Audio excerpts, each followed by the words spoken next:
Kabanata 3291 hanggang Kabanata 3300. Kabanata 3291. Ding! Sa isang iglap, libu-libong apoy ang sumabog sa walang hanggan sa harap ni Yehan, na parang makukulay na paputok sa kalangitan ng gabi. Hawak ni Yehan ang Wanjie sword ng paalang sa harap niya, at bumagsak ang matutulis na kuko ng puting-puting halimaw sa Wanlong. Sa pagtama ng halimaw sa Wanjie sword, may tunog na parang bakal na nagbanggaan, at kahit hindi nasira ang matutulis na kuko ng halimaw, naitulak nito si Yehan pabalik ng libu-libong metro. Napakalupit ng halimaw na ito. Nanlaki ang puso ni Yehan. Ang bilis at lakas ng halimaw na ito ay pambihira. Kahit si Yehan ay hindi nakontrol ang banggaan kanina. Agad, hindi nagatubiling maging maingat si Yehan, at doble ang kanyang kapangyarihan sa labanan. Sa isang iglap, tumaas ng husto ang kanyang lakas. Sa harap ng ganitong halimaw, mahirap itong patayin sa normal na kondisyon. Tanging sa pamamagitan ng Zushan 9 changes at pagdoble ng lakas, may kakayahan siyang makipagsabayan. Muling sumugod ang puting-puting halimaw, ang lakas nito ay tila abot langit, at tumalon sa kawalan. Ang puting liwanag nito ay parang pinailaw ang buong kalangitan sa gabi, at sa paningin ni Yehan, lumaki ito ng walang hanggan. Ang bilis ng halimaw ay parang pinatigil ang kalangitan ng gabi, at isang mabagsik na bagyo ang humampas kay Yehan. Ikaw nga ang hari ng mga hayop, pero sa lakas na ito, mukhang ngayon ay haantong ka sa ilalim ng gabing ito. Umungol si Yehan, tumalon sa kawalan, sinabog ang hangin sa ilalim ng kanyang mga paa, at isang napakalakas na puwersa ang lumabas mula sa kanyang katawan, kasabay ng Sword of Myriad Tribulations. Umiyak ang mga Diyos. Sa isang iglap, tinagos ng madilim na kapangyarihan ang kalangitan. Nang bumagsak ang makapangyarihang espada ni Yehan mula sa langit, ang kalangitan sa ilalim nito ay madaling nahati sa dalawang bahagi. Nahati ang puting liwanag. Ngunit bago pa man mapatay ng espada ni Yehan ang puting-puting halimaw, bumuga ang halimaw ng puting kidlat, na parang sinag ng kidlat, na tumagos sa kalangitan ng gabi. Ang depensa nito ay aktwal na humadlang sa espada ni Yehan.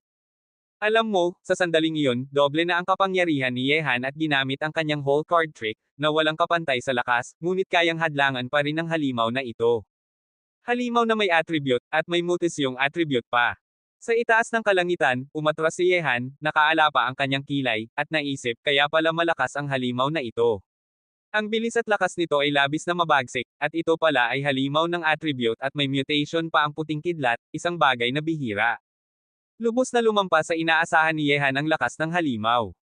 Kahit doble ang lakas niya at ginamit ang ultimate trick, kayang-kayang labanan pa rin ng halimaw nang hindi nasasaktan. Sa itaas ng kalangitan, isang tao at halimaw ang pinaghiwalay ng libu-libong metro. Ang tingin ng dalawa sa isa't isa ay nakakatakot. Ang puting-puting halimaw ay malakas, parang hari ng lahat ng hayop. Sa mata ni Yehan, may paghamak na tao ang naipakita sa mga pulang mata ng halimaw. Muling sumabog ang puting-puting halimaw. Ang bilis nito ay napakabilis na hirap ng abutin ng mata. Ang katawan nito, na tila hindi malaki, ay parang puting bala, at binato si Yehan ng walang pakundangan. Makipagsabayan sa akin sa pisikal na katawan, ayon sa gusto mo. Ang lakas ng halimaw ay nagpasigla rin sa walang hanggang fighting spirit ni Yehan. Sa laban kontra apat na peerless figures, hindi niya ipinakita ang kanyang buong lakas, ngunit ang halimaw sa harap niya ay mas malakas kaysa sa pinagsamang apat na ito. Agad, parang pana ng buwan ang katawan ni Yehan, at tumakbo ng mabilis, sumalpok sa puting halimaw na parang puting bala. Boom! Sa isang iglap, ang banggaan ng dalawa, parang dalawang bundok na 2,000 talampakan ang taas, ang puwersang lumabas ay sapat upang sirain ang kawalan. Maraming halimaw sa hukbo ang namatay sa shock. Kahit si Li Zhengdao at iba pa sa labanan ay napatigil sa takot. Ang banggaan ay parang dalawang banal na emperador ang naglalaban. Mukhang hindi ko dapat natalo sa laban na iyon. Nang labanan ako ng lalaking ito, hindi niya ipinakita ang buong lakas. Ito ang kapalaran ko. Sa kasalukuyan, matapos maramdaman ang totoong lakas ni Yehan, nawala ang lahat ng kaiabangan ni Yu Honghuang, at mas mabuti na lang ang magpasakop sa batang lalaki. Pagkatapos ng nakakatakot na banggaan, lumipad pataas at pababa si Yehan kasama ang puting-puting halimaw. Ang mukha ni Yehan ay kasing lamig ng yelo. Sa banggaan, naramdaman niya ang enerhiya at dugo sa katawan, at kalahati ng katawan niya ay nanlamig. Alam mo, pumasok na ang katawan ni Yehan sa ikatlong antas ng Madjihad Physique, kaya kayang labanan ang pisikal na katawan ng Emperor Shenzang, ngunit ramdam pa rin niya ang lakas ng halimaw na ito. Kabanata 3292. Nagalit ang halimaw na puting buhangin, at ang pagbanggaan nito kay Yehan ay lubos na nagpasigaw ng galit sa kanya dahil halos mapahamak ito sa pagbanggaan kanina. Kung ikukumpara ang kanilang mga pisikal na katawan, bagamat halos magkapareho sila, ngunit sa pagkakaugnay ng pisikal na katawan at lakas, nais ni Yehan na patunayan ang isang punto. Chi-chi. Sa isang iglap, mga hibla ng puting kidlat ang sumiklab mula sa halimaw na puting buhangin, na naging dahilan para ang nakapalibot na kalangitan ng gabi ay kumikislap ng puting kidlat. Ang bawat kidlat ay malakas at may kakayahang sirain, kasing takot ng kidlat ng Diyos na sumisira ng mundo. Agad na nagtipon ang mga puting kidlat ng magkakasama, na bumubuo ng isang thunder pillar, pillars ng kidlat na kasing laki ng truck. Mula sa pillars ng kidlat na iyon, ang mabangis na amoy na parang sumisira ng mundo ay nagpaliit ng mga mata ni Yehan. Kikoka. Sa gabi, ang kawalan ay napunit na parang mga kakilakilabot na bitek na umaagnas. Sa paglabas ng pillars ng kidlat, ang puwersang parang nagwawakas ng mundo ay hindi na kayang tiisin ng kawalan ng ganitong kakilakilabot na pag-atake. Hindi pa nakakita si Yehan ng ganitong takot na pag-atake sa mga kalaban niya noon. Ang halimaw na may katangian, ang lakas ng kidlat na ganitong antas ay halos kapareho ng kay Emperor Shenzong, emperador ng banal na libingan. Ang mga seryosong mata ni Yehan ay naging mas seryoso pa. Habang hinaharap ang kidlat na sumisira ng mundo na ito, hindi na nagpakabaya si Yehan. Ito ang unang pagkakataon na nakaharap siya ng ganitong lakas at kakilakilabot na halimaw. Kung siya ay magiging pabaya kahit kaunti, maaari siyang mamatay sa ilalim ng halimaw na ito. Time stands still. Tumigil ang oras. Bigla na lamang ginamit ni Yehan ang kanyang likas na kakayahan na pinalakas ng Imperial Aura, aura ng Emperador, ang kakayahang ihinto ang oras. Sa sandaling iyon, nang i-activate ni Yehan ang kakilakilabot na likas na kakayahan na ito, sa ilalim ng kalangitan ng gabi, lahat ng bagay sa loob ng ilang milya ay tumigil, kabilang na ang mga maruming halimaw, at kahit pa sina Li Zhengdao at iba pa ay nanatiling nakatayo lamang. Ang buong kalangitan ng gabi, ang oras ay tumigil sa pagdaloy, kahit na ang hangin. Sa sandaling iyon, ang mapangwasak na pillars ng kidlat sa harap ni Yehan ay tumigil din, maging ang halimaw na puting buhangin ay ganoon din, na parang ang buong oras ay nawala ng batas nito sa sandaling iyon, at lahat ay bumalik sa kaguluhan. Nang makita ang tanawing ito, kahit pa si Yehan na gumamit ng kakayahang mag-freeze ng oras ay nagulat.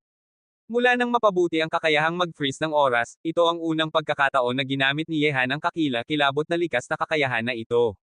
Ang pinalakas na kakayahang ihinto ang oras ay napakatakot, hindi lamang nito natigilan ang hindi kapani-paniwalang lakas ng halimaw, kundi pati na rin ang kakilakilabot na labanan sa likod nito.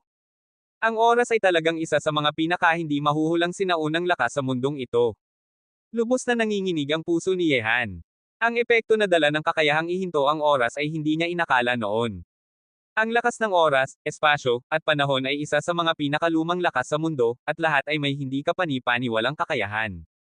Bago ito, hindi inakala ni Yehan na ang kanyang kakayahang mag-freeze ng oras matapos itong palakasin ay magiging ganito kalakas.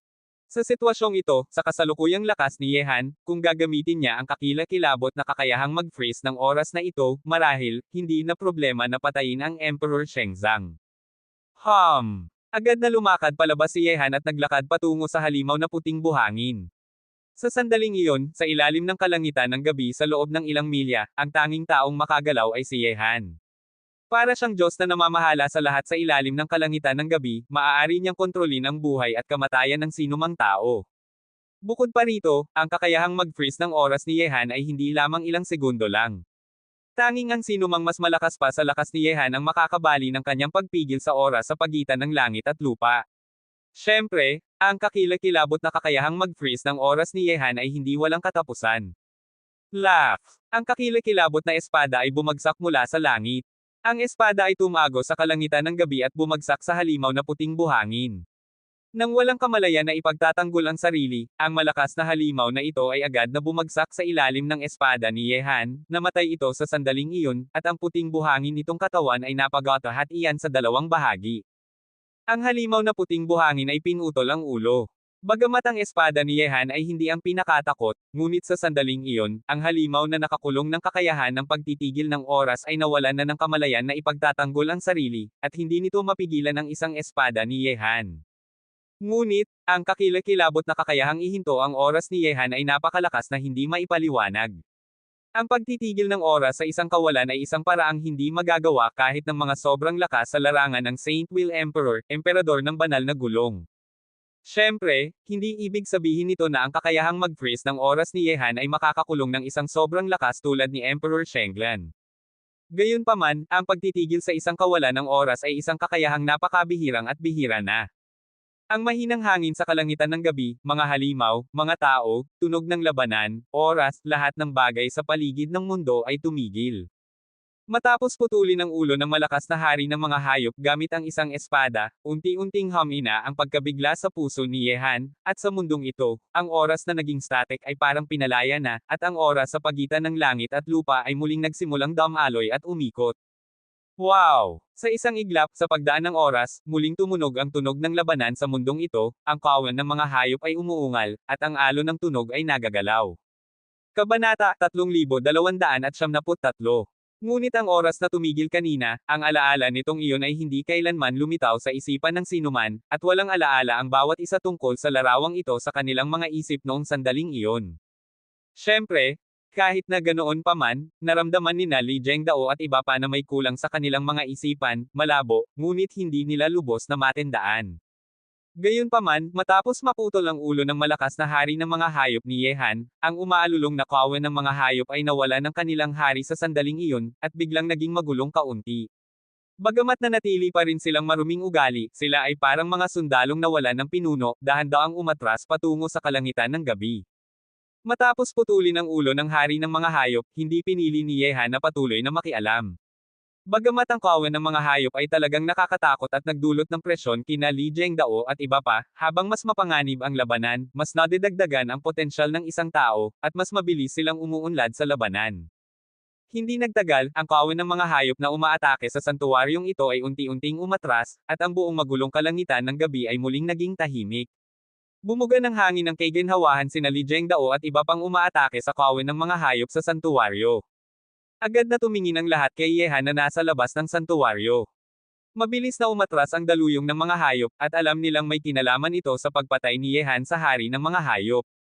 Kung narito pa rin ang hari ng mga hayop na namumuno sa ganitong maruming kawan, tiyak na hindi mabilis na atres ang nakakatakot na daluyong ng mga hayop na kinakaharap ng lahat ngayong gabi. Siyempre, bagamat hindi nakipaglaban ng personal ang mga tao sa nakakatakot na santuwaryo ng hari ng mga hayop, naramdaman nilang lahat ang nakakatakot na aura na nagmumula sa hari ng mga hayop. Sa ganitong lakas ng hari ng mga hayop, kahit na ang mga nakakatakot na batang lalaki tulad ni na Yu Honghuang, Banan Ancient Buddha, at Chen Yi ay hindi makapagsasabing sila ay kalaban ng malakas na hari ng mga hayop na iyon. Ang daluyong ng mga hayop sa ika-8 lugar ay mas malakas kaysa sa ika-7 lugar. Kung walang eksperto tulad ni Yehan, walang makakapigil nito, kahit pa ang malakas na hari ng mga hayop. Nang isang beses mong maabot ang ranggo ng Holy King, banal na hari, ang lakas ng ikatlong kapatid ay hindi na matukoy. Bumuntong hininga si Li Zhengdao sa kanyang puso. Maaaring patayin ni Yehan ang ganitong lakas ng hari ng mga hayop, at walang makakahula ng lakas ni Yehan. Higit pa rito, walang nakakaalam kung ang pakikipaglaban sa malakas na hari ng mga hayop na ito ay ang pinakamalakas na lakas ni Yehan. Siyempre, tanging si Yehan lamang ang nakakaalam ng sagot na ito. Sa totoo lang, sa laban sa malakas na hari ng mga hayop na ito, maliban sa misteryosong Sky Coffin, kabaong sa langit, hindi ginamit ni Yehan ang iba pang malalakas na paraan, ginamit niya lahat, at kahit pa ang kakayahang mag-freeze ng oras ay ginamit niya. Matapos malampasan ang malakas na daluyong ng mga hayop na ito, nagpahinga ang lahat sa santuwaryo. May isang daluyong ng mga hayop lamang bawat gabi, ito ang batas, at ang hari ng mga hayop ay patay na. Nang walang pinuno na hari ng mga hayop, hindi na dapat muling dumating ang daluyong ng mga hayop. Sa laban-laban sa makamandag na dragon sa lugar ng Latian, hindi pa ganap na natansya ni Yehan ang kanyang sariling lakas. Gayunpaman, sa pamamagitan ng laban sa malakas na hari ng mga hayop na ito, ganap na natansya na ni Yehan ang kanyang sariling lakas, may lakas na si Yehan na makipaglaban sa mga malalakas na nilalang. Sa santuwaryo, nagsimulang magsanay si Yehan matapos batiin ang lahat. Bagamat nasa larangan na siya ng First Level Holy King, unang antas ng banal na hari, ang kanyang lakas sa labanan ay maihahambing na sa kay Emperor Shengzang. Gayunpaman, hindi matututunan ni Yehan na masiyahan dito. Sa lungsod ng Tadhana, isang kayamanang lupain na puno ng mga pagkakataon, ito ang lupain na pinakamabilis na mapapabuti ang lakas ni Yehan. Kung maaari, gusto ni Yehan na ma-promote sa high-level Holy King, mataas na antas ng banal na hari, bago umalis sa lungsod ng Tadhana. Sa huli, kapag umalis na sa lungsod ng tadhana, may malaking sakuna pa ring naghihintay kay Yehan, at ang lakas ang susi para mabuhay siya sa sakunang iyon. Mabilis na lumipas ang isang gabi, at sa pagsikat ng araw ng ikalawang araw, umalis ang lahat sa santuwaryo. Bagamat mapanganib ang ikawalong lugar, walang makakapigil sa pang-akit na dala ng mga pagkakataong naririto. Hindi magagawa iyon kahit pa si Yehan. Nang umalis si Yehan sa santuwaryo, dinala niya syempre sina Yeching at Ao Zishuan, at syempre, sumunod din si Chanka Buddha. Sanay na si Yehan dito, at hindi siya tututol kung gusto sumunod si Chanka Buddha, baka siya ay maging isang matulunging katulong sa mga kritikal na sandali. Matapos umalis sa santuwaryo, pumunta sina Yehan at iba pa sa Altar of Destiny, dambana ng tadhana, para tumanggap ng ilang mga gawain. Ang paghahanap ng mga pagkakataon ay nakasalalay lamang sa swerte. Maaari rin silang maghanda ng isang lugar para dito. Gayunpaman, sa loob ng kalahating araw, nadagdagan ng 7 o 8 milyong life rings, mga singsing ng buhay, sina Yeching at ang tatlo, at lalong lumalapit na sila sa 80 milyong life rings para makapasok sa ikasyam na lugar. Dahil kay Yehan, isang hindi karaniwang batang malakas na tao, natural na mababa ang panganib na matapos ng tatlong sina Yeching ang kanilang mga gawain. Parang nagkakompetensya ang mga taong ito. Sa oras na ito, sa Soul Jade Sleep batong isip ng kaluluwa ni Yehan, may mensahe mula kay Shaben na si Ao Watchang ay pumasok na sa larangan ng demonyo, at kahit pa sina King Abi, siyang Moxie, at Tantay Passing Water ay pumasok na sa larangan ng Holy King. Matapos ang laban kagabi, sabay-sabay na pumasok sa larangan ng Holy King ang mga taong ito. Mukhang ang pagpasok ni Shaben at Lin Chi sa Holy King ay nagpasigla sa mga taong ito. Siyempre, sa lakas ni Ao Watchang, AB Tianwang at iba pa, hindi mahirap na makapasok sa Holy King. Sa kasalukuyan, sa grupo ng mga batang matataas sa Tianlong, tanging sina Jipot Ian at Wang Dichu lamang ang hindi pa nakapasok sa larangan ng Holy King. Kabanata 3274. Panginoong Ye, sa kasalukuyang lakas ninyo, posible na bang makipagharap sa Holy Emperor, banal na emperador? Tumingin si Chanka Buddha kay Yehan. Ito ang pagdududa sa kanyang puso, at ito rin ang pagdududa sa puso ng lahat, gaano kalakas si Yehan. Nakita ng lahat ang laban ni Yehan sa hari ng mga hayop kagabi, pati na rin ang hindi matukoy na hindi karaniwang lakas ni Yehan. Nang marinig ito, tumingin si Yehan kay Chanka Buddha at ngumiti, mukhang hindi mas madaling itago ng mahusay na santa ang kanyang mga iniisip kaysa sa iba. Hindi ko alam kung gaano kalakas ang akala ng mahusay na santa sa akin ngayon. Nang marinig ito, nag-isip-isip muna si Chanka Buddha bago nagsalita ng seryoso, sa ilalim ng Holy Emperor, walang hindi mapapatalo. Walang hindi mapapatalo sa ilalim ng Holy Emperor. Ang mga salita ni Chanka Buddha ay nagpasilaw kay Yeching at Ao Zishuan sa kanilang mga lugar. Sila ang pinakamalapit kay Yehan, ngunit hindi nila naisip kung gaano kalakas siya. Ngunit sa sandaling iyon, ang pangungusap ni Chanka Buddha na walang hindi mapapatalo sa ilalim ng Holy Emperor, ay nagpasilaw sa kanilang dalawa. Talaga bang ganito kalakas si Yehan ngayon? Ang pangungusap na walang hindi mapapatalo sa ilalim ng Holy Emperor, ay may napakataas na halaga, ibig sabihin, sa ilalim ng Holy Emperor, walang kalaban si Yehan. Siyempre, hindi alam ni na Yeching at Ao Zishuan na totoo ito. Ang pagtatasa ni Chanka Buddha ay konserbatibo pa. Sa puso ni Chanka Buddha, hinihinala na niya na handa nang makipaglaban si Yehan sa Holy Emperor. Walang hindi mapapatalo sa ilalim ng Holy Emperor. Mahinang tumawa si Yehan, tumingin sa batang babae na si Chanka Buddha na may pag-aalang-alang sa kanyang mukha, at nagsabi, hindi ko inakala na mataas ang tingin sa akin ng mahusay na santa, ngunit parang may gustong sabihin pa ang mahusay na santa ngunit nahihiyang sabihin. Nang marinig ito, malalim na huminga si Chanka Buddha at nagsabi, tungkol sa lakas ni Panginoong Ye, bagamat mayroon akong sariling pagtatasa sa aking puso, hindi ako makapagsasalita ng walang kabuluhan, kaya't nag-iingat ako sa pagsasalita. Ngunit naiintindihan ko na baka wala na akong pag-asa sa loob ng 5 taon kung susubukan kong abutin ang mga hakbang ni Panginoong Ye. Nang marinig ito, biglang napangisi si Yehan at nagsabi, kaya pala iyon ang hangarin ng mahusay na santa. Ang Budismo ay binibigyang diin ang kawalan ng pagnanasa at hangarin. Hindi ko inakala na matapos maging bahagi ng mundo ang mahusay na santa, ang puso ng banal na Buddha ay naging mas makatotohanan. Malamig na nagsalita si Chanka Buddha, dahil na tayo sa malaking tabo ng mundo na ito, walang sino man sa mundo ang makakatakas dito. Bagamat ako ay Budista, paano ako makakaiiwas sa mga karaniwang bagay? May kahulugang ngumiti si Yehan at nagsabi, kung gayon, hindi pa ganap na natutunan ng Dharma ng mahusay na santa ang pinakamataas na antas. Mukhang hindi naman napakahirap para sa mahusay na santa na bumalik sa karaniwang buhay. Isinandal ni Chanka ang kanyang mga palad at nagsabi, nais kong makasama ang sinaunang Buddha ng dilim na kandila habang buhay. Sa sandaling pumasok sa Budismo, isa na akong miyembro nito sa buhay kong ito, at hindi na ako mag-iisip na bumalik sa karaniwang mundo. Baka naman ang karaniwang buhay ang pinakamabuting patutunguhan ng mahusay na santa. Mahinang ngumiti si Yehan. Nang marinig ito, medyo nainis si All Zishuan sa kanyang puso. Sinulyapan niya si Yehan at nagsabi, baka may gustong sirain ang konsensya ng iba, akitin ang isang santa na bumalik sa karaniwang buhay, at gawing kasama. Nang marinig ito, agad na napangiti ng nahihiya si Yehan at hindi sumagot sa tanong. Hindi pa rin sigurado si Yehan tungkol sa batang babae na si Chanka Buddha. Kung gagamitin lamang niya ang lakas ng Budismo para makipag-ugnayan kay Chanka Buddha, medyo nalulungkot siya sa kanyang puso. Ngunit nasa ika-8 lugar na sila, at may 4 pang lugar pa. Matapos maranasan ang 4 na lugar na iyon, kailangang umalis na ang lahat sa lungsod ng tadhana. Alam ni Yehan ng malinaw kung ano ang haharapin nila noon, kaya't ang Budismo ay talagang isa sa mga puwersang gusto niyang gamitin. Gayunpaman, tungkol sa relasyon niya kay Chanka Buddha, mas gustong ni Yehan na hayaan itong mangyari ng natural. Kahit na hindi ito maging relasyong gusto ng mga pinuno ng lahi, hindi siya magsisisi. Siyempre, hindi sinasadya ni Yehan na ipamalas ang kanyang lakas sa harap ni Chanka Buddha.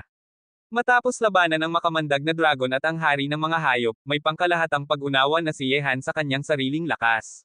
Mayroon na siyang lakas na makipagharap kay Emperor Shenzang, at kung gagamitin pa ang lakas ng misteryosong Sky Coffin, maaaring tumaas pa ang epekto nito. Siyempre, ang Sky Coffin ay ang lihim na sandata ni Yehan, at hindi niya ito gagamitin maliban na lamang kung talagang kailangan, kasama na rin ang kakayahang mag-freeze ng oras. Sa kasalukuyan, walang nakakaalam na nakuha ni Yehan ang Sky Coffin, isa sa mga 10 pinakamahalagang sinaunang sandata, at walang nakakaalam na napakalakas ng kakayahang mag-freeze ng oras ni Yehan. Ang dalawang ito ay ang mga lihim na sandata ni Yehan na makakapagligtas sa kanya sa mga mapanganib na sitwasyon. Tinatawag ako ng maliit na bagay na ito. Sa sandaling iyon, biglang naramdaman ni Yehan ang isang misteryosong tawag mula sa kontrata na nabuo sa pagitan niya at ng Golden Unicorn, kabayo na may sungay na ginto. Malinaw na naramdaman ni Yehan ang tawag na ito na lubhang misteryoso. Agad na tumingin si Yehan sa kanyang kaliwang direksyon, kung saan nagmumula ang tawag, bagamat hindi niya alam ang eksaktong lokasyon. Halika, puntahan natin. Ang 4 na tao ay lumipad malayo sa kawalan, na gumagalaw ng napakabilis na parang gumagamit ng teleportasyon. Habang sila ay naglalakbay sa ganitong daanan, naramdaman ni Yehan na lalong lumalakas ang misteryosong tawag. Kabanata 3275. Bilisan natin, hindi na malayo sa harap. Hindi karaniwan ang bilis ni Yehan. Kung hindi niya inaalagaan sina Yeching at ang tatlo, maanang mawala siya sa paningin ngayon. Sa direksyong ito, naramdaman ni Yehan ang malakas na tawag mula sa Golden Unicorn, kabayo na may sungay na ginto. Sa sandaling iyon, pumasok na sina Yehan at iba pa sa isang sinaunang larangan ng digmaan. Sa lupa sa ilalim ng kanilang mga paa, makikita ang mga puting bangkay sa lahat ng dako. Karamihan sa mga bangkay na ito ay mula sa malalaking halimaw, at mayroon din namang mga bangkay ng hindi alam na mga nilalang na halo-halong dito. Sa lupang nakikita ng mata, makikita pa rin ang mga bakas ng kakilakilabot na digmaan. Hindi nagtagal, matapos pumasok sina Yehan at iba pa sa sinaunang larangan ng digmaan ng 12-dosenang milya, nakita nila ang isang ginintoang halimaw na umaalulong sa lupa sa harap ng sinaunang larangan ng digmaan. Nakakatakot ito, ngunit sa paligid nito ay may halos 100 halimaw na nakapalibot. Marahil dahil sa nakakatakot na lakas ng mga hayop, ang mga halimaw na ito ay nag-a-advance lamang ng paunti-unti at hindi pa nagsisimula ng pag-atake. Isa pang hari ng mga hayop. Napakahusay ng paningin ni Yehan. Sa grupo ng halos 100 halimaw, mayroong isang ginintoang bitin na may napakalakas na dugo at may mga sungay ng dragon na lumalaki sa ulo nito. Kapag patuloy itong umunlad, tiyak na magiging dragon ito. Ito ang swallowing python, bitin na lumulunok ng langit, isang bihirang halimaw. Maasilang direktang lampasan ang yugto ng pagbabago at umunlad bilang isang tunay na dragon. Ngunit sa kasalukuyan, ang swallowing python ay naubos na sa aming tribo ng mga halimaw. Hindi ko inakala na mayroon pa palang ganito dito. Nagulat na sabi ni El Zishuan. Nagsalita si Yeching, ang Golden Unicorn ay isang divine beast, banal na hayop at ang lakas ng dugo nito ay maaaring sugpuin ang maraming halimaw. Maaari bang hindi pansinin ng swallowing python na ito ang Golden Unicorn? Nang marinig ito, nakakunot ang noo si Yehan at nagsabi, hindi, ang maliit na bagay na ito ay nasa kritikal na yugto ng pag-a-advance, at bumababa ng marami ang lakas nito. Ang hari ng mga hayop na si Heaven Swallow ang Python ay tumawag ng lahat ng mga hayop, marahil ay gustong atakihin nito ang maliit na bagay na ito. Sabi ni Ozishwan, malaking posibilidad iyon. Ang Heaven Swallow ang Python ay maaaring lunukan ang lahat ng bagay sa mundo, at ang Golden Unicorn ay may dalisay na dugo. Kung lunukan nito ang Golden Unicorn, itong agad na umunlad bilang isang dragon. Ang maliit na bagay na ito ay talagang nasa kritikal na yugto ng pag-a-advance, at may dagdag pang piraso ng Ancient Holy Blood, sinaunang banal na dugo, sa katawan nito. Ang sinaunang banal na dugong ito ay maaaring gawing adulto ito sa maikling panahon. Ang boses ni Suzaku ay narinig din sa isip ni Yehan sa oras na ito. Bilang isang demon saint, banal na demonyo, malinaw niyang naramdaman ang mga pagbabago sa katawan ng Golden Kilin sa sandaling iyon. Mas malamang na ang maliit na bagay na ito ay nagnakaw ng mga gamit ng iba, at ngayon ay pinagbabatayan sila. Mahinang ngumiti si Yehan, pagkatapos ay lumakad papunta sa kanila. Hindi mahalaga kung ang Golden Unicorn ay nakuha ito sa pamamagitan ng puwersa o sa pamamagitan ng pagkakataon, pipiliin ni Yehan na tulungan ang kanyang kaibigan kaysa sa iba. Isa lang namang hari ng mga hayop iyon, at hindi naman niya ito hindi napatay noon. Sa isang iglap, habang si Yehan ay naglalakad pasulong, nakita ng lahat ng mga hayop na nakapalibot sa Golden Unicorn ang biglang pumarating na tao na si Yehan. Agad na bumabalot ang isang maruming aura sa posisyon ni Yehan, at ang mga yululat ng mga hayop sa lupa ay umaalingaw-ngaw sa langit at lupa. Sa sandaling iyon, umalangaw-ngaw ang gininto ang Swallow ang Python, at ang isang pares ng mga mata na kasing laki ng parol ay tumitig kay Yehan, na naglalabas ng malupit na amoy. Ang makapangyarihang puwersa ng hari ng mga hayop ay hindi mas mahina kaysa sa Golden Unicorn. Habang hinaharap ang biglang pumarating na tao na si Yehan, natural na hindi natatakot ang Sky Swallow ang Python sa anuman, ngunit ang tunay na ikinakatakot nito ay ang Divine Beast na Golden Unicorn. Roar! Nang makita ang pagdating ni Yehan, lalong lumakas ang pag-ulo ng Golden Unicorn, at ang puwersang dala ng boses nito ay parang kidlat mula sa siyam na langit na umaalingaw-ngaw sa kalangitan. Kahit na nasa kritikal na yugto ito ng pag-a-advance, ang puwersang ibinibigay nito ay nakakatakot pa rin. Siyempre, sa pagdating ni Yehan, natural na napahinga ng maluwag ang Golden Unicorn. Kapag kasama si Yehan, matagumpay nitong makakaya ang pag-a-advance ng kanyang lakas. Ikaw ay isang masamang hayop, ngunit hindi mahirap para sa aking Panginoon na patayin ka. Malamig na ngumiti si Yehan sa Sky Swallow ang Python mula sa langit at patuloy na nagsalita, para sa layuning maging dragon, ibibigay ko sa iyo ang dalawang pagpipilian, umalis ka o mamatay ka. Nang marinig ang mga salita ni Yehan, may bahid ng galit na parang sa tao ang kumurap sa mga malupit na mata ng Swallow ang Python. Bilang hari ng mga hayop sa sinaunang larangan ng digmaan na ito, umunlad ito hakbang-hakbang mula sa isang maliit na reptilya hanggang sa kasalukuyang yugto nito, at lumunok ng hindi alam kung ilang halimaw at nilalang. Walang sino man ang nang-ahas na hamanin ang kanyang kadakilaan sa lugar na ito. Higit pa rito, kinuha ng Golden Unicorn ang Ancient Holy Blood na kanyang binantayan sa loob ng libu-libong taon. Ang dugo ng Golden Unicorn ay mas makapangyarihan pa kaysa sa Ancient Holy Blood, itong gawing agad na pinakamataas na tribo ng dragon. Ngunit ang pagdating ni Yehan ay nagbigay sa kanya ng pagpipilian na umalis o mamatay, paano hindi magagalit ang Sky Swallow ang Python. Sa isang iglap, habang ang malaking ulo ng Swallow ang Python ay umalingaw-ngaw pataas, ang mga hayop sa paligid nito ay parang lubos na nastimula at naging labis na mabangis at maruming ugali. Lahat sila ay umaalulong ng husto patungo kay Yehan, na nagpapanginginig ng kawalan sa paligid. Mukhang pinili mong mamatay. Nang makita ang kakilakilabot na kawin ng mga hayop na umaalulong ng husto, umungol si Yehan. Ang kapaligiran sa paligid ay biglang naging mas malamig, bumaba ang temperatura, at lumitaw ang Supreme Sword of Myriad Tribulations, pinakamataas na espada ng mga pagsubok, sa kanyang kamay. Ang nakamamanghang lakas ng espada ay pumarampampa mula sa katawan ni Yehan.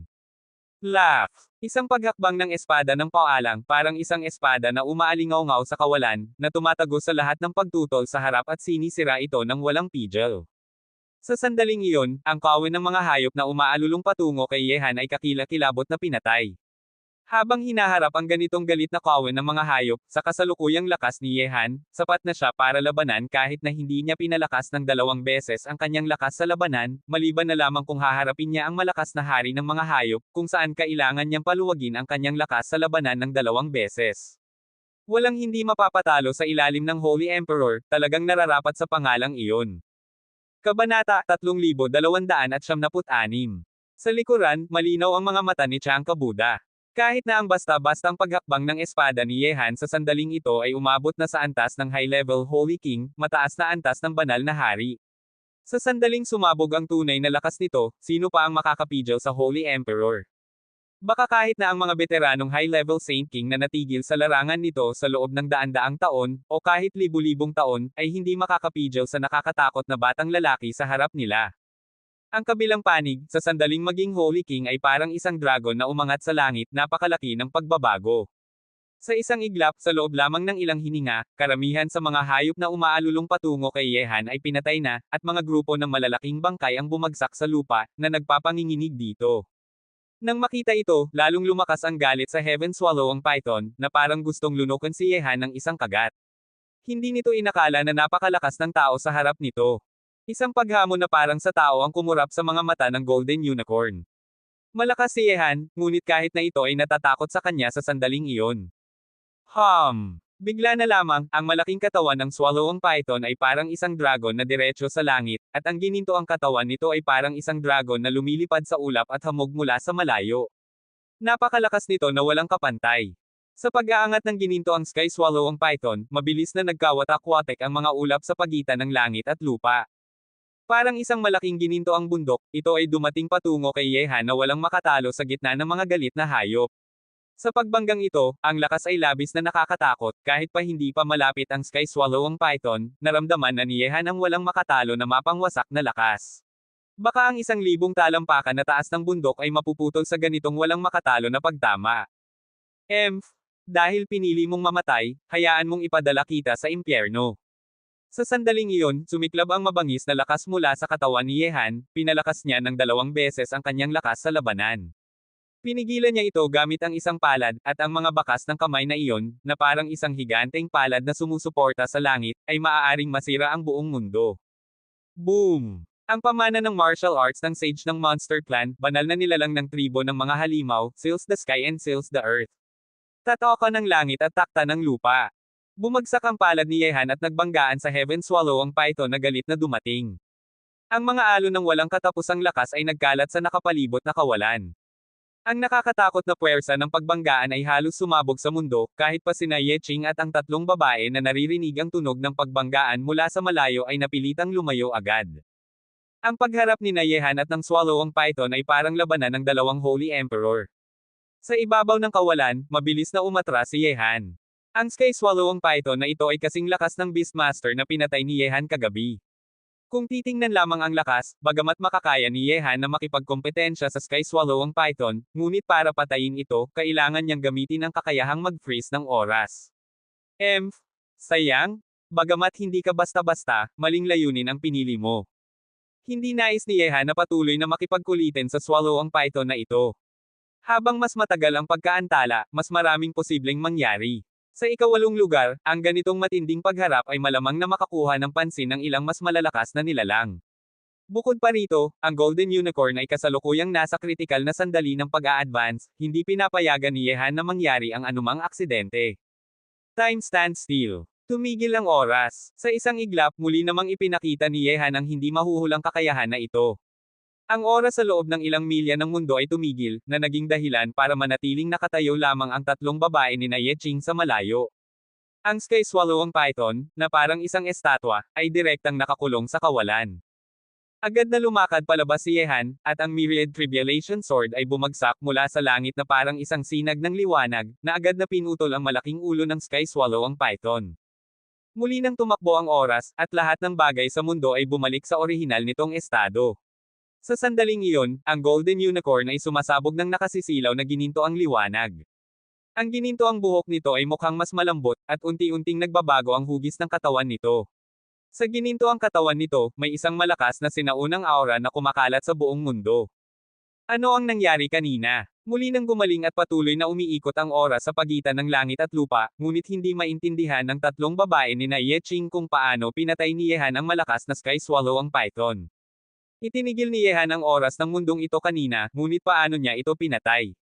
Walang alaala sina Ye Ching at iba pa tungkol sa pagpatay sa Swallow ang Python. Mukhang mas mababa pa ang tingin ni Zenjie sa lakas ni Benefactor Ye. Malalim na huminga si Chanji Abuda. Bagamat hindi niya alam kung anong malakas na paraan ang ginamit ni Yehan para patayin ang Sky Swallowang Python, ang kawalan ng kaalaman tungkol dito ay lalong nakakatakot. Ang Golden Unicorn ay umangat na sa antas. Sa sandaling iyon, lahat ng mata ng tatlong tao ay naakit sa Golden Unicorn na naglalabas ng walang katapusang ginintoang liwanag sa buong katawan nito sa sinaunang larangan ng digmaan. Ang mga pagsabog ng ginintoang liwanag ay kasing liwanag ng mainit na araw, labis na nakasisilaw, at ang makapal na aura ay kumalat mula sa katawan ng Golden Unicorn patungo sa nakapalibot na mundo.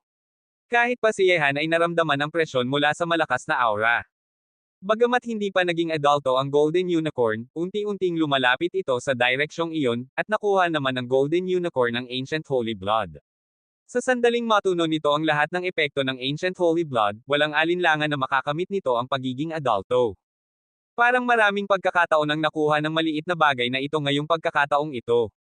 Mimimata na tumingin si Yehan sa Golden Unicorn na naging 4 hanggang 5 metro ang taas. Lumaki ito ng marami, at ang aura nitong ibinubuga ay nagdudulot sa kanya ng nakakatakot na presyon. Kabanata 3277. Maaaring nalampasan na ng kasalukuyang Golden Unicorn kabayo na may sungay na ginto, si Yehan sa lakas. Hindi nagtagal, nang unti-unting humina ang ginintoang liwanag sa Golden Unicorn, ang makapal na aura ay unti-unting nawawala mula sa katawan nito, ngunit ang matangkad na figure nito ay hindi nagbago kahit kaunti. Agad itong naging isang malakas na ginintoang liwanag na patungo kay Yehan. Kung ihahambing sa kanya, parang isang higanteng hayop ito habang nakatayo sa harap ni Yehan. Iniligid ng Golden Unicorn ang katawan ni Yehan, na naglalabas ng kaibig-ibig na aura. Kung wala si Yehan ngayong pagkakataong ito, alam ng maliit na bagay na ito na hindi magiging madali ang pag-a-advance nito. Sa lakas ng Sky Swallowang Python, tiyak na magdudulot ito ng malaking panganib dito. Hinaplos ni Yehan ang katawan ng Golden Unicorn. Ang ginintoang buhok nito ay napakalambot sa paghawak, ngunit bagamat napakalambot ng mga ginintoang buhok na ito, mayroon din itong malakas na kalupitan na hindi nakikita, parang ang malambot na buhok na ito ay maaaring mabilis na maging isang matalim na kutsilyo. Pagkatapos noon, iniwan ni Yehan ang sinaunang larangan ng digmaan kasama ang tatlo at ang Golden Unicorn, at pumasok sa ika-8 lugar. Nasa ika-2 araw na sila. Sa kasalukuyan, hindi pa naririnig mula kina Li Zhengdao at iba pa ang balita tungkol sa paghahanap ng hindi alam na lugar. Gayunpaman, mas mapanganib ang ika-8 lugar kaysa sa ika-7 lugar, kaya hindi ito madaling mahanap. Mabilis na lumipas ang isa pang araw, at muli namang bumabalot ang madilim na gabi sa lupa. Bumalik sina Yehan at iba pa sa santuwaryo, at isa-isa ring bumalik sina Li Zhengdao at iba pa. Matapos pumasok sa ika-8 lugar sa loob ng 2 araw, hindi pa rin nila natagpuan ang hindi alam na lugar, na naging dahilan para maramdaman ng lahat na mahirap itong gawin. Habang mas malalim sila'y napupunta, mas nahihirapan silang makahanap ng hindi alam na lugar. Sa antas ng panganib ng ika-8 lugar, napakahirap na makahanap tayo ng hindi alam na lugar at makakuha ng anumang bagay sa loob ng ilang araw. Bumuntong hininga si Li Zhengdao, at tahimik ang lahat. Ang 8 Difficulties Ancient Buddha, sinaunang Buddha ng 8 paghihirap, ay isinandal ang mga palad at nagsabi, ang aming Budismo ay binibigyang diin ang pagtanggap. Hindi maaaring pilitin ang tadhana. Nararamdaman ng 8 difficulties na ang mga pagkakataong naruroon sa mga lugar sa likuran ng lungsod ng tadhana ay dapat makuha lamang sa pamamagitan ng tadhana. Nang marinig ito, kinibit-balikat ni Lin Chi at nagsabi, munting baldado, hindi ako naniniwala sa sinasabi mo, Master Chi.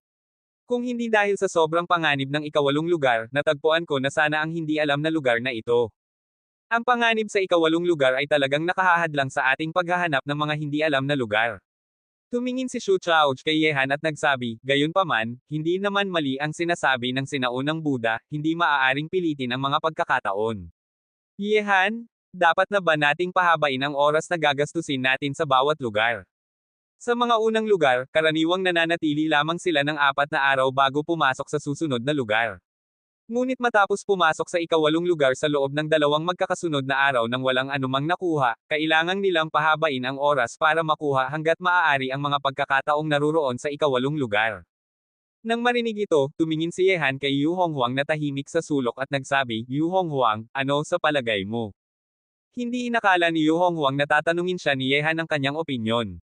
Sa kasalukuyan, hindi siya gaanong umaangkop sa pangkat ni Yehan, at kakailanganin pa ng panahon para ganap siyang makasama.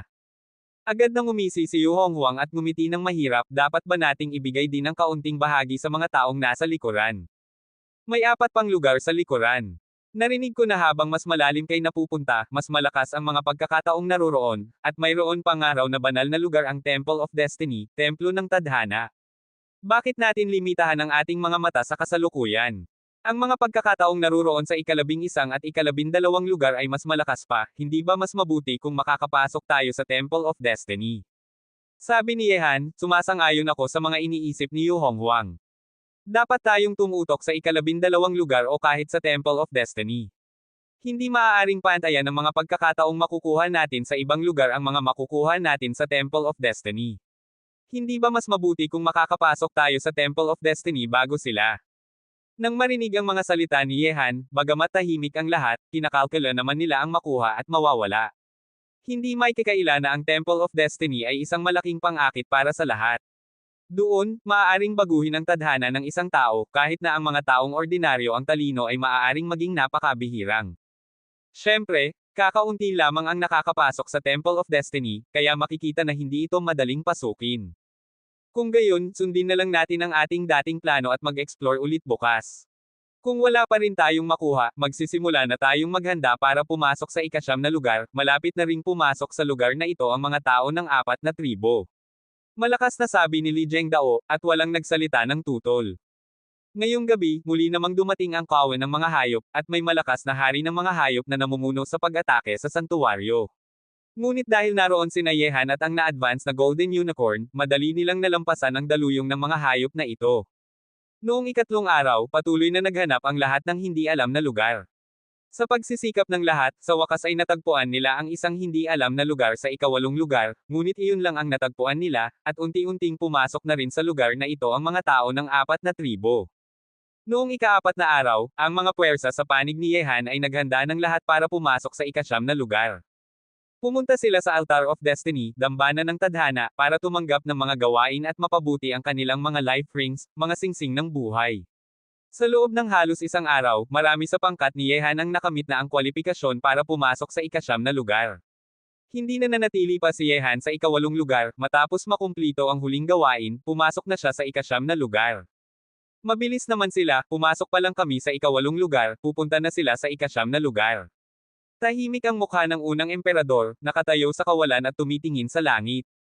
Ngunit sa sandaling ito, nasa larangan na siya ng high-level God King, mataas na antas ng hari ng Diyos, at isang hakbang pa lang ay makakarating na siya sa makapangyarihang larangan ng God Emperor, Emperador ng Diyos.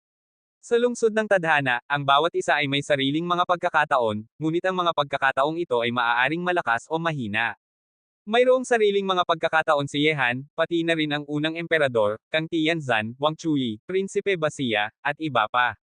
Lalo na matapos pumasok si Yehan sa larangan ng Holy King, banal na hari, at mabilis na tumindi ang kanyang lakas sa labanan, lubos itong nagpasigla sa ibang 4 na hindi pangkaraniwang figure. Kung nais nilang manatiling nasa itaas ni Yehan at mabawi ang kanilang kaluwagan, kailangan nilang palakasin ang kanilang lakas para makipagharap sa kanya. Sa kasalukuyan, walang sinuman sa 4 na hindi pangkaraniwang figure ang nang-ahas na makagambala pa kay Yehan, maliban na lamang kung sapat ng malakas ang kanilang lakas para makipagkompetensya sa kanya. Nasa larangan na ng high-level God King ang unang emperador, ngunit hindi pa rin siya sigurado sa sarili niya kapag hinaharap si Yehan. Nararamdaman ng unang emperador na kahit na siya ay nasa larangan na ng high-level God King, hindi pa rin niya kayang talunin si Yehan. Kaya naman, matapos pumasok sa ika-8 lugar, hindi hinanap ng unang emperador si Yehan. Kapag siya ay sigurado na sa sarili niyang lakas, pupuntahan niya ito para mabawi ang kanyang mga pagkatalo sa kamay ni Yehan noong nakaraan. Ang ika-9 na lugar ay isa namang bagong paglalakbay para kay Yehan at iba pa. Maraming hindi alam at malalakas na panganib ang naghihintay sa kanila dito. Ang pinakaakit sa mga tao ay walang alinlangan ang mga susunod na lugar, pati na rin ang misteryosong Temple of Destiny. Kabanata 3278. Nasa ika-9 na lugar na tayo, at lalong lumalapit na tayo sa ika-12 lugar at sa misteryosong Temple of Destiny, Templo ng Tadhana. Nakatayo sa kawalan ng ika-9 na lugar, naramdaman ni Yehan ang kaba sa kanyang puso. Hinahangad ni Yehan ang ika-12 lugar at ang Temple of Destiny, ngunit alam din niya na sa sandaling maabot niya iyon, anuman ang makamit niya, kailangan na niyang umalis sa lungsod ng Tadhana. At sa sandaling umalis na siya sa lungsod ng Tadhana, mas alam ni Yehan kung ano ang naghihintay sa kanya sa labas ng mundo. Napakatakot ng sitwasyon kung maglunsad ng pag-atake ang mga higanteng nilalang, at para kay Yehan, ito ay magiging isang malaking sakuna. Halika, hanapin mo sila, ngunit tanging lihim na pagprotekta lamang ang gawin mo. Dapat akong maglakbay ng mag-isa sa ikasyam na lugar at umasa na lamang sa mga taong iyon na makahanap ng hindi alam na lugar. Baka talagang mawalan ako ng maraming kapanapanabot na eksena kung hindi. Matapos bigyan ng tagubilin si Yehan ang Golden Unicorn, kabayo na may sungay na ginto, naging isang gininto ang liwanag ito at umalis. Sa pagkakataong ito, hindi agad pinili ni Yehan na pumunta sa Altar of Destiny, dambana ng tadhana, para tumanggap ng gawain at taasan ang kanyang life ring, singsing ng buhay. Sa sama-samang pagsisikap ni Li Zhengdao at iba pa, isang hindi alam na lugar lamang ang kanilang natagpuan sa ikawalong lugar. Napakahirap ng lupain ng ikasyam na lugar, kaya't handa nang gawin ito ni Yehan ng mag-isa. Tungkol kina Yeqing at Ao Zishuan, hindi pa plano ni Yehan na dalhin sila kasama sa ngayon. Ilang lugar na lamang ang natitira bago sila umalis sa lungsod ng tadhana, at bihira na ang mga pagkakataong tulad nito pagkatapos umalis doon. Siyempre, iniutos na ni Yehan sa Golden Unicorn na lihim na protektahan sina Yeqing at Ao Zishuan, at lalabas lamang ito kung may banta sa kanilang buhay. Bukod pa rito, mayroon si Yehan ng magic arm, manggagawang mahiwaga, kaya hindi siya natatakot sa madilim na gabi dito. Ngunit bago pa siya kumilos, ipinadala na niya kay Li Zhengdao at iba pa ang balita na mas mapanganib ang ikasyam na lugar kaysa sa ikawalong lugar. Mag-isa namang naglakbay pasulong si Yehan. Ang kanyang clairvoyance, mga mata na makakakita ng malayo, ay pinalakas noong siya ay umangat sa larangan ng Holy King, banal na hari, at umabot na ito sa 50 milyong milya.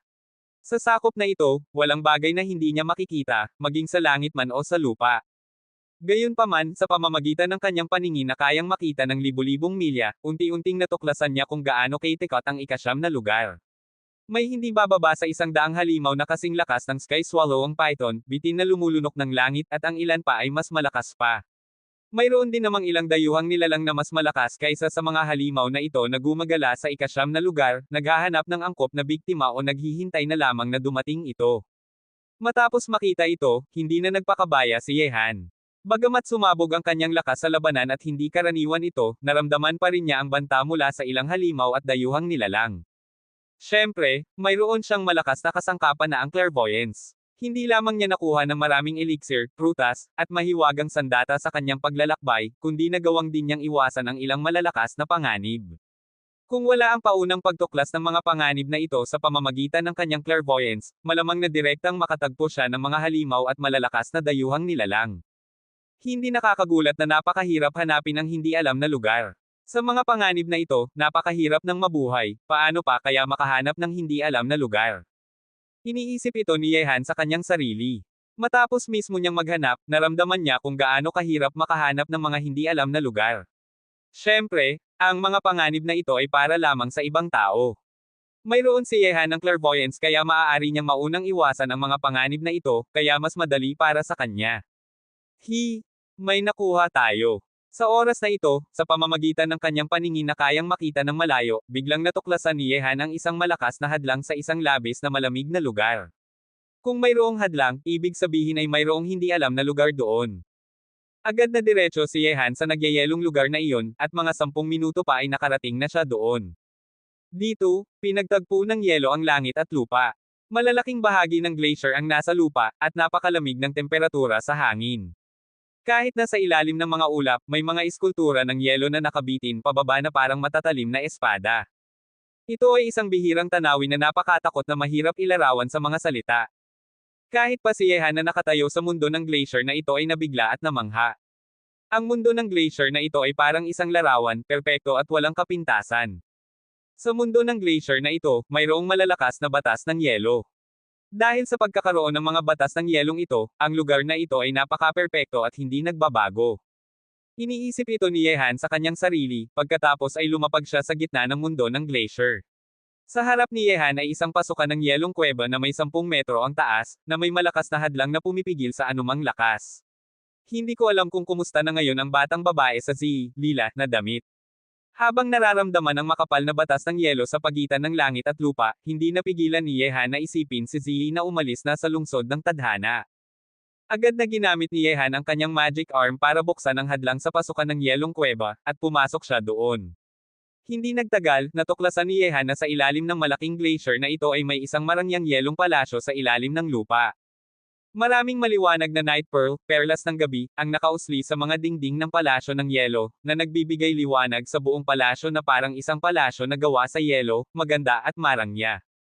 At sa gitna ng marangyang palasyo ng yelo na ito ay may isang perpektong estatwa na may 10 metro ang taas, napakatotoo ang itsura.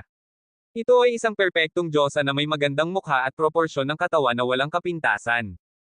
Ang 10,000 batas ng mundo, ang 3,000 daan, ang sariling pagkontrol ay aking batas, ang sariling pagpapalakas ay aking daan, hindi mahalaga kung hindi ko kukunin ang pamana na ito, iniiwan ito ni Leng Chenwo. Leng Chenwo? Reyna ng Yelo. Nang makita ang huling mga salita, nabigla si Yehan. Si Leng Chenwo, bagamat bihira banggitin ni Yehan ang pangalang ito, hindi ibig sabihin na hindi niya ito alam. Sa kabaligtaran, alam na niya ang pangalang ito. Kabanata 3299. Siyempre, bagamat marami pa ring nakakaalala ng pangalang ito ngayon, ang pinakakilala naman ay isa pang pangalan na sikat sa buong mundo. Undead Ice Queen. Hindi nagiging patay na reyna ng yelo. Tama iyon, ang tunay na pangalan ni Binghao, hari ng yelo, ay Leng Chenwo. Siyempre, para sa pangalang Leng Chenwo, mas gustong tawagin siya ng mga tao bilang Bing Queen, reyna ng yelo. Ang salitang Binghao ay may malakas na kapangyarihan na nakakatakot, hindi lamang sa lahi ng mga tao kundi pati na rin sa buong kontinente ng mga Diyos at demonyo.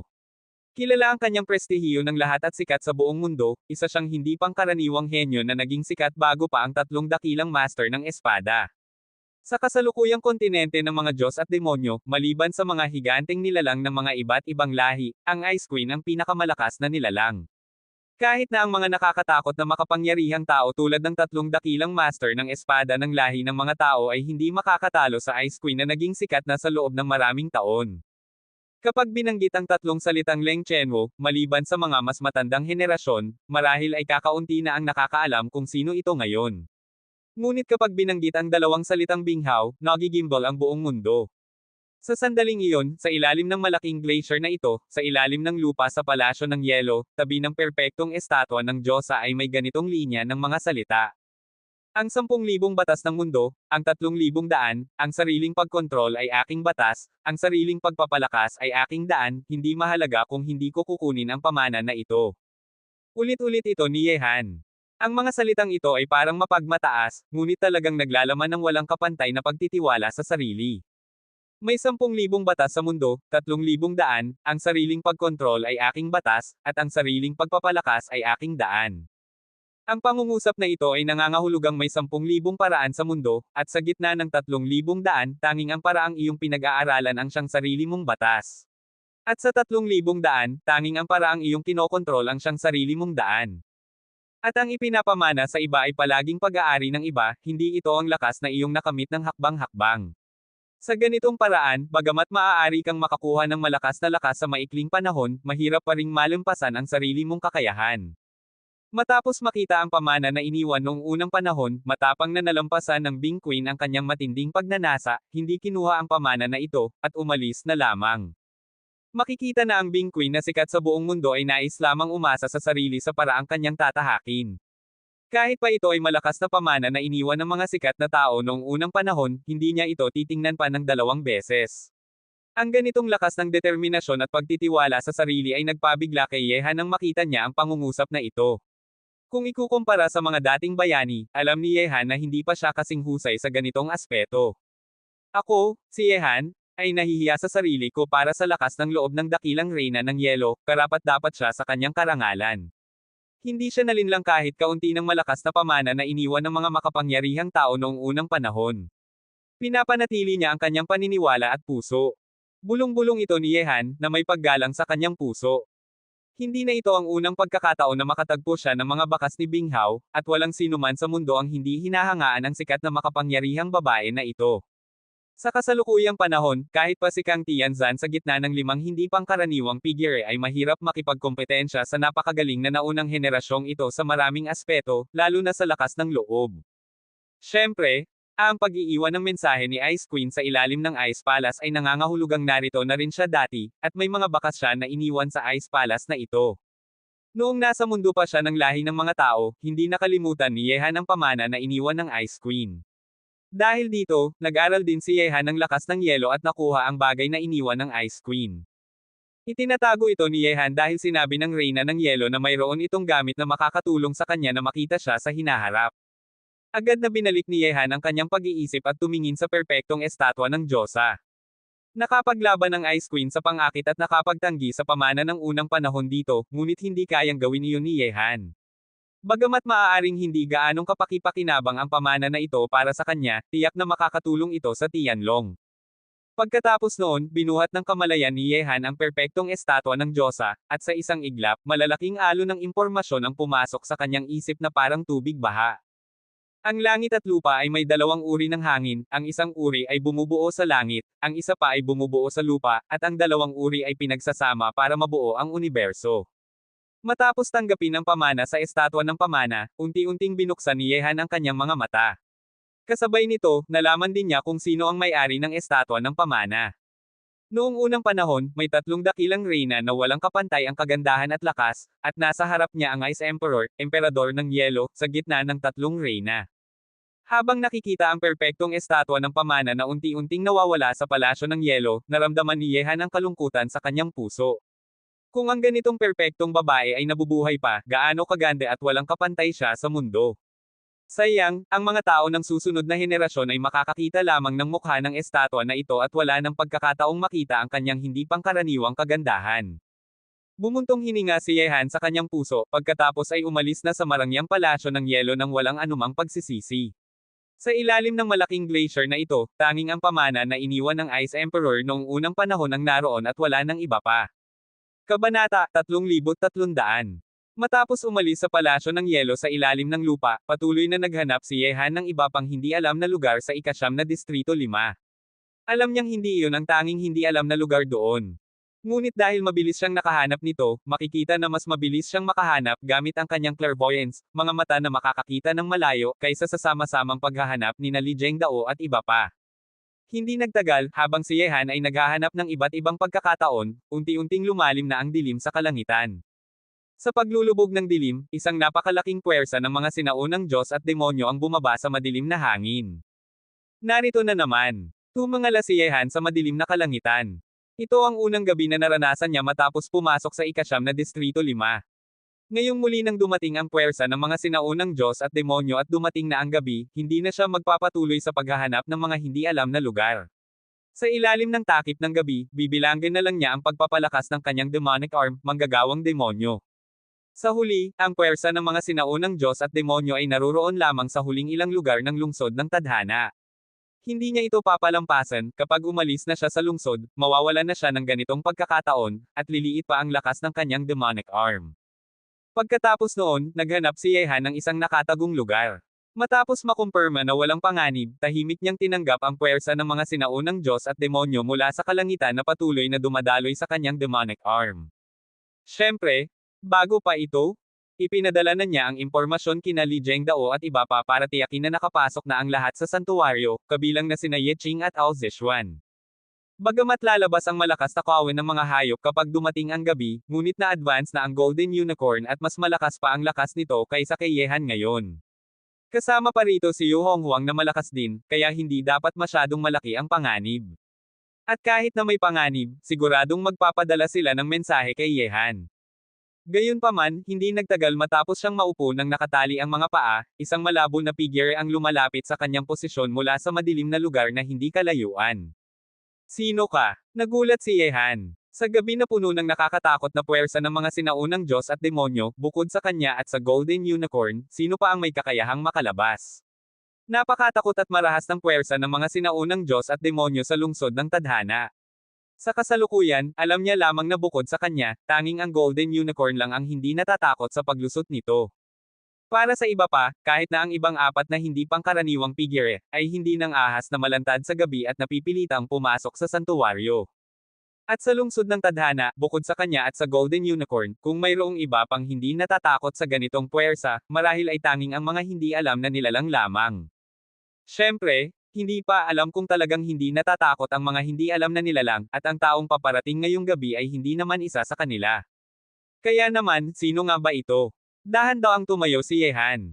Sa ilalim ng dilim ng gabi, ang kanyang matalim na mga mata ay tumingin sa paparating na tao, ang mga mata niyang iyon ay parang mas nakakatakot pa kaysa sa mga mata ng anumang mabangis na ibon sa mundo. Sa isang iglap, habang lumalapit ang figure kay Yehan, unti-unting malinaw na sa kanya ang mukha ng kabilang panig. Ikaw pala, hindi inaasahang tumingin si Yehan sa taong nakita niya. Hindi niya akalain na ang taong darating ngayong sandaling ito ay magdudulot sa kanya ng ganitong pagkabigla. Paano niya natiis ang takip ng nakakatakot na puwersa ng mga Diyos at demonyo? Bukod pa rito, hindi pa nakakapunta sa ikasyam na lugar ang ibang apat na hindi pangkaraniwang figure, ngunit ang kabilang panig ay nakarating na rito ng mag-isa. Ngunit matapos makita kung sino ito, hindi lamang hindi nawala ang tensyon ni Yehan, bagkos ay lalong tumindi pa ito.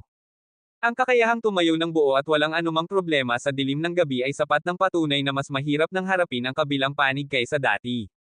Higit pa rito, hindi naman ito basta-basta lang na tao, ngunit hindi pa rin ito ganap na nauunawaan ng sinuman. Kahit pa si Yehan ay alam lamang na hindi ito kasing simple nang ipinapakita nito sa ibabaw.